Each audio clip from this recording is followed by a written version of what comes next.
Hi, I'm Luann Hammond, drivingthenation.com. I'm here with Charlie Freese, the Executive Director for General Motors Fuel Cell Department. Hi, Charlie. Hi. You've had 100 Equinoxes out for a while now. Beyond the Equinox, what is happening? Well, the Equinox was an exciting program. You probably have heard of Project Driveway. We put 119 cars on the road, and we did a lot of work with those cars, got a lot of experience with customers. And the next step has been taking that technology, which works so well in Equinox, and now making it commercial ready. So we've been taking it down. We've actually reduced the size by about half, took out about half the parts. Cost is coming down. We've actually made it about 220 pounds lighter. So now the thing that powered the Equinox, and basically it needed an Equinox to haul it around, you can pack that down into a much smaller package. A low hood line car even could carry that propulsion system now. Almost like the Volt? Well, it could fit into a Volt-sized car, certainly. The interesting thing about it, though, is it's been the cost trajectory and bringing the reliability, durability in line with what we'd have to do on a production program, and that's really been the focus of what the team's been working on for the last couple of years. You even have some of the infrastructure problems that the Volt would have.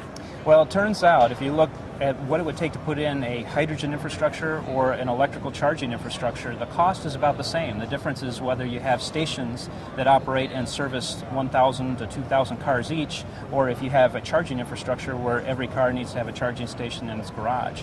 And so it turns out those costs are about the same. And then California has been working on an infrastructure, and now we're starting to focus on Hawaii. And Hawaii is a very interesting place because it's a very concentrated landmass.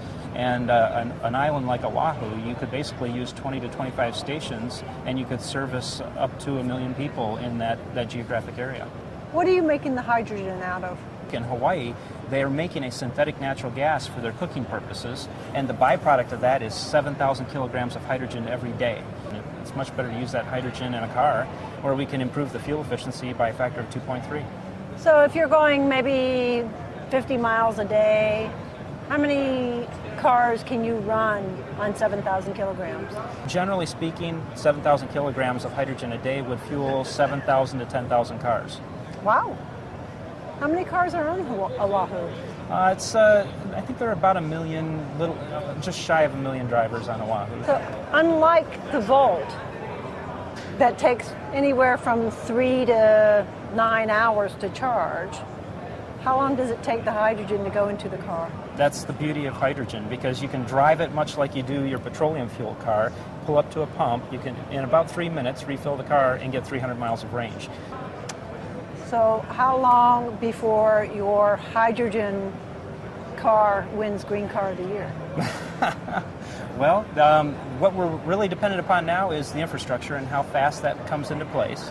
GM has said that we could put hydrogen fuel cell vehicles on the road as early as about 2015, and others are also talking about the same timing. So the question really is, will the infrastructure be there in time? And right now we're getting some good signs. So we're using Hawaii as a great place to break this chicken or the egg scenario. So there's always been this issue of having the cars ready and not having the infrastructure, or if you put the infrastructure in place and you don't have enough cars to use it, then it becomes too costly.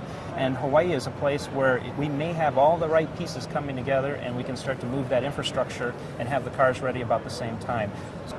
You had the same thing happen in California. It just didn't come about.